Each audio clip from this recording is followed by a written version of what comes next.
A hero below, guy who is saying exactly the things that we want to hear. Well, this one made me smile. Google is now abandoning diversity recruitment. I want to see Dick's antics, spinning around that bar.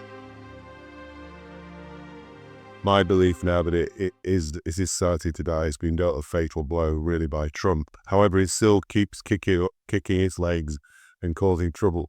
And an example last week, or maybe a week and a half ago, it was Burns Night. I think it was like 2 weeks ago now. That's where and the way Keir Starmer and Number 10 celebrated it was by bringing a tranny into Number 10 dressed in a kilt. A tranny. That's right. Yeah, I mean, a fat tranny.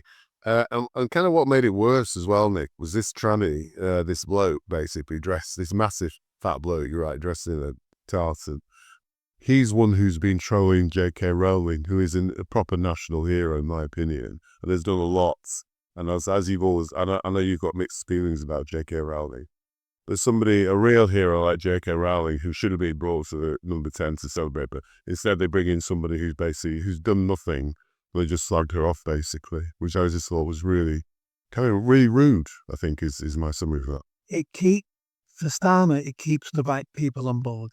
So even though Starmer might be backing away from some of the crazy woke stuff, his government might be backing away, he still has to send those signals, I'm still on your side, far left, because he's lost the general public, he's lost lots of Labour voters and old-fashioned Labour voters, he's losing the white working class, he's in the process of losing the radical Muslim vote. He's running out of people to vote for him. So even though he only needs 20% of the population to vote for him to keep him in power, he's losing that much, but he has to send signals to people. And he sends signals all the time to the far left and to the Muslim community, because that's what he's counting on is his great chance of being re-elected, which he hasn't, but he is still counting on that. So that was a signal to them.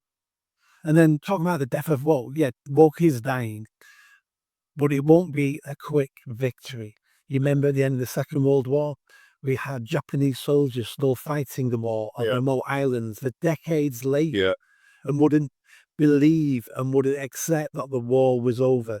And we're going to have those types of people in our institutions, in other parts of businesses, who will say, it's not dead, and I'm going to fight to the death.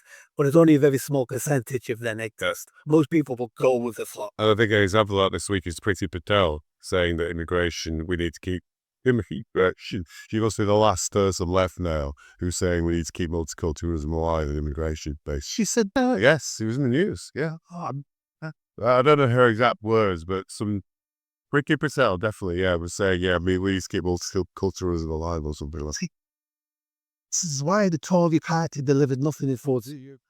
Even the people we think were proper Tories weren't really proper Tories. Like, I'm shocked at Priti Patel. I'm going to have a look at that, because I think are you sure it wasn't? Okay, sure.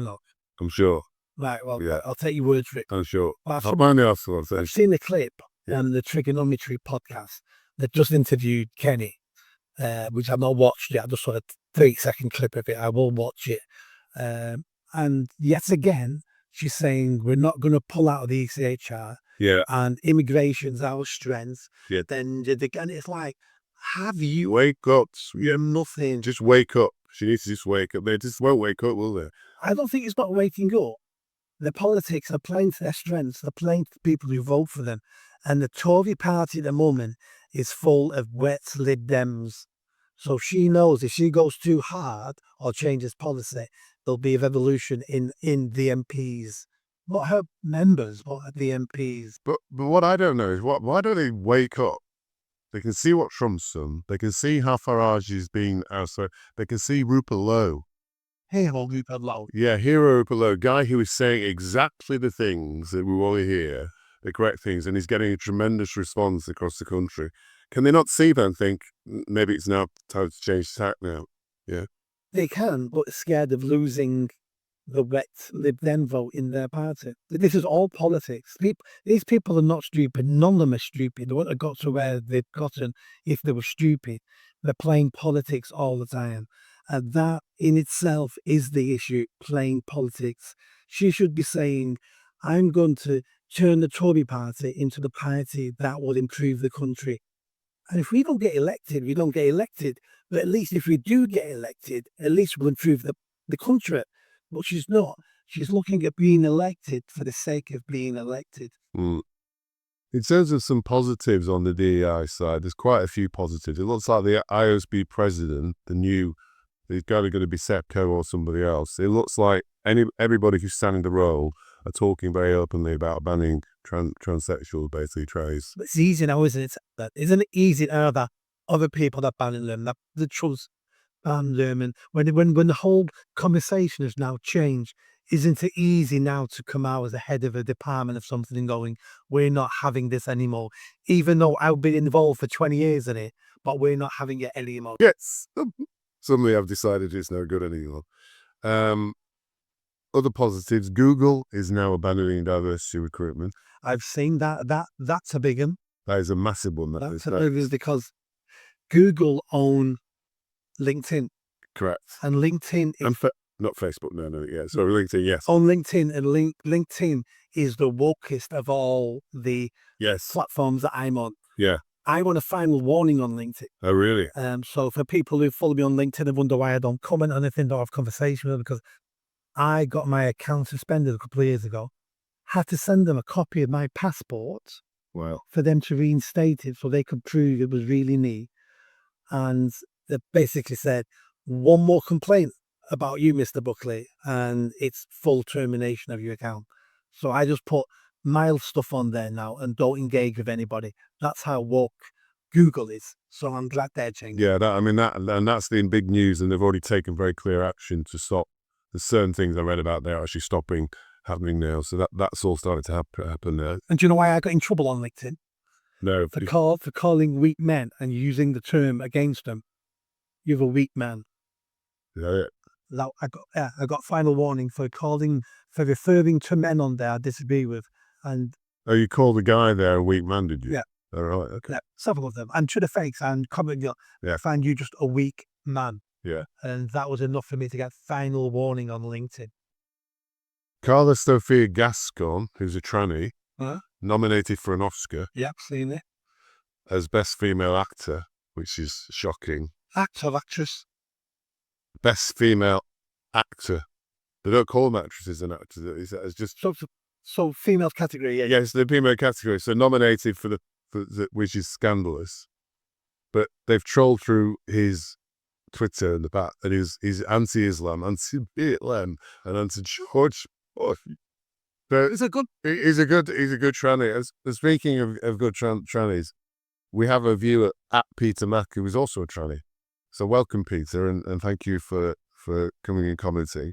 And he commented on the WEF. Remember we talked about the WEF thing, about the WEF prostitutes. Yeah, so increasing prostitutes, demand for transsexual men. And he said that's very common with men, the type of men who go to the WEF, to be interested in men like him dressed as women. And he said they can get quite aggressive. And then when obviously they fight back, they realize they're actually arguing with a man, which I thought was quite funny.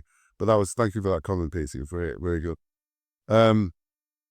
Zuby, who I think you know, who's a commentator, he said the tide has turned. How many people, it's just referring to your point now, are going to be saying things like, oh yes, I've always been anti men in women's sports, and all this sort of stuff. And he said, now's the time we'll find out what these people are like. And I think that's the point, isn't it? And that's going to start now. We've already had it with the people who now say, oh, forcing people to take vaccines was evil.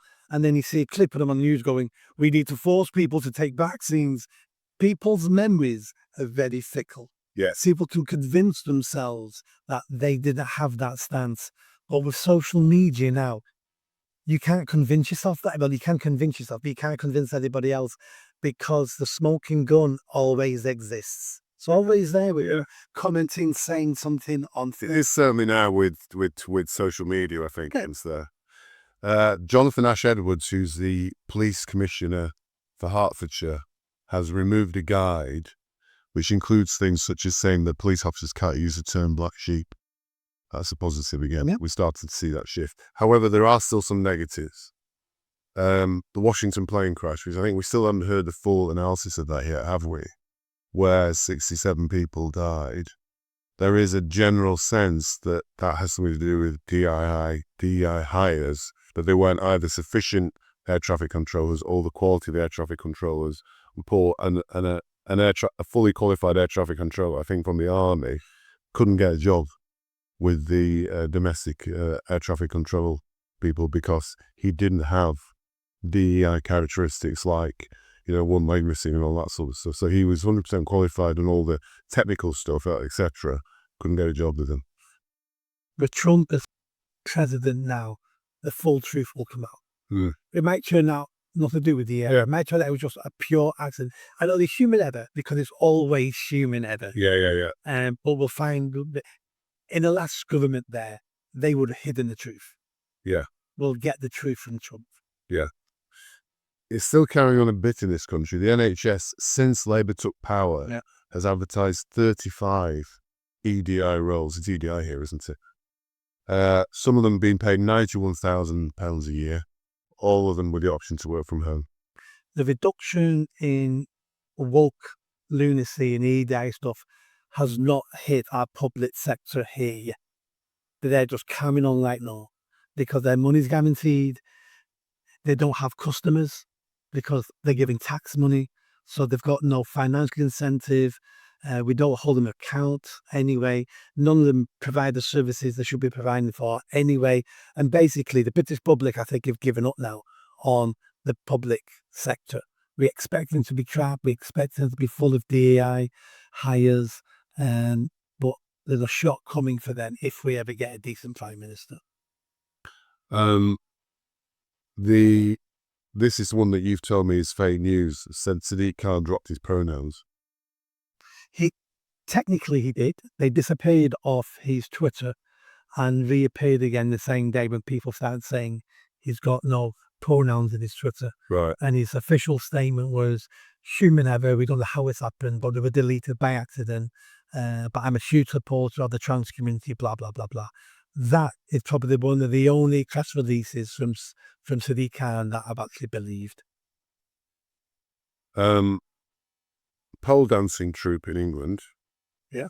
Looking to boost ethnic, minority, trans and non-binary pole dancers. Because, of course, we all need those. We do. I'm not happy with the conventional pole dancers. I want some... Boring. Yeah, exactly. I want a good mix there. I want to see Date's antics spinning around that bar. That's a picture, isn't it? They got £100,000 of taxpayers' money to help promote that. Yeah. That's good, isn't it? So forget the fact we're giving them £100,000. Pole dancing as a sport, as a hobby, as a fitness exercise is based around the sexualization of women. Yes. It isn't a sport. It's basically a wet t-shirt competition. That's what pole dancing is. And because we've lost all social shame, people now take up pole dancing thinking it's a sport, thinking it's a keep fit class. Well, that's maybe why you're doing it. But really, it's a wet t-shirt competition. Yeah. And we need women to reject it. To not only reject it, we need women to start to wanting a bit more respect and have a little bit more self-respect. We also found out this week that Lego could be anti-LGBT from the Science Museum. Well, this one made me smile. Because... Well, I didn't actually look into the reasons why it's anti-LGBT, Lego. It's because Lego, there's only two ways you connect Lego. You have a male part and a female part. Oh, I see, yeah. The one goes into the other and it clicks together. Yeah. There is no non-binary. A non-binary Lego brick is just called a wooden block.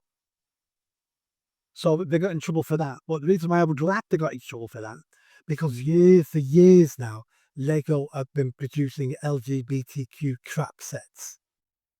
What does that mean? You can buy non-binary Lego characters now. You can buy, oh, I see. Character sets, sorry. Buy rainbow sets all about the LGBTQ. They've been promoting this in Lego for years. And now the monster's turned and wants to eat Lego for not doing enough. Make me smile. Oh, I see. They're putting more pressure on Lego. Yeah. And actually threatening the very essence of Lego, which is the male-female kind of clicking on it. Scientific American, and this is interesting because I used to subscribe to the New Scientist, and I cancelled it probably 2 years ago because it just was becoming more and more woke all the time. And virtually every article was written by a non-binary somebody, and it was just drivel. But apparently Scientific American has also been castigated because they've gone from talking about things like Einstein to calling Jedi racist. They basically shifted their entire narrative away from science to basically diversity bollocks. Yeah. And I think that's a function of the journalists that they employ, isn't it? I'm guessing. Their editors, the journalists, the people who populate these magazines. This mind madness has infected every level, especially levels that you would imagine should be the most intelligent. Top management, the university degrees, the better degrees, and it's infiltrated all of it. And it really is the emperor's new clothes, because I know for a fact the vast majority of people think it's crap. The vast majority of people involved in it, not the DAI managers, but the other managers who are having to implement some of it. They know it's crap, but they would implement anything they're told to implement. Yeah. They're cowardly. Yeah. They want the pension. They want to keep the job. Yeah. West Yorkshire Police, there was a Freedom of Information question. I think I said the letter responded, asking how many DEI people they had there. They've got 17 DEI roles in West Yorkshire Police. Salaries between 50,000 to 90,000. Six of them are filmed by ethnic minorities, basically. And so you look at the police and how they're responding to things, and then you see the sheer volume of people they have in their organisation promoting this crap. It's not surprising. A starting PC is on about 25 grand a year. Right. So these people are taking the job of 2 police officers who could be on the street. Yeah.